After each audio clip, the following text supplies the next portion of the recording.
Hey everybody, I'm Mike and welcome to my quick reference guide for all of the blending modes in Photoshop and Mega Studio.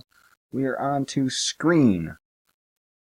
Screen is a mode that creates extremely light results. Now the way that it does that is it takes the color, let's talk about how we have our layers set up here first. We have this painting on the bottom.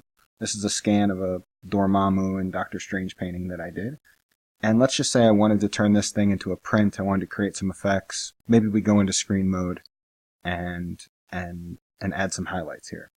So on top of it, I have screen mode.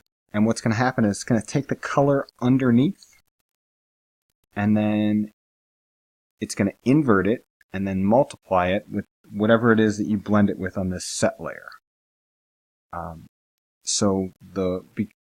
Because it inverts it, it's going to make extremely light results.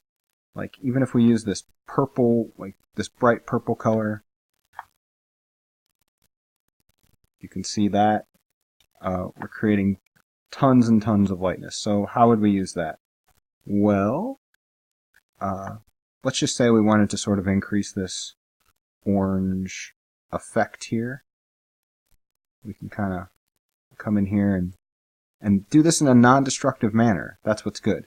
And even if you go like super crazy, you get nuts, you can back off the opacity and just create a subtle glow effect. You'll see that people who do comic book coloring do that a lot. And the same thing with the eyes up here. If we wanted to create a bit of a glow, we can do that.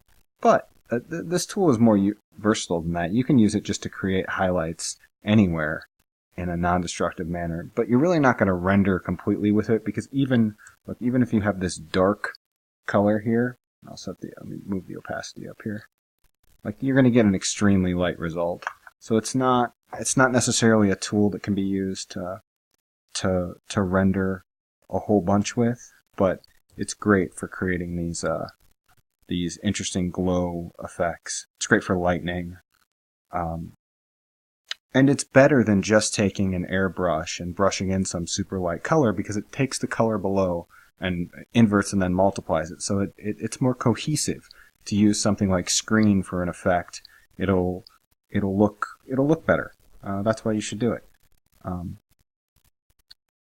Theoretically, all of these adjustment layers that we're talking about, these blend modes, are things that you just are doing while you're painting, right?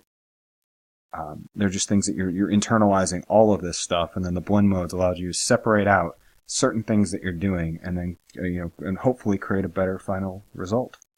So I hope that's been helpful, and now that you know the math behind it and the way that it works, hopefully you can use it a little bit better. So please see my channel for a video on every single one of the modes. None of the videos are longer than 5 minutes, and like and subscribe. If you have a comment, please leave it below and let me know if you have ideas for other videos or questions about these modes or how they can be used together. You can actually stack them together to create neat effects, but I haven't really gotten to that yet, so hope this was helpful. Take care.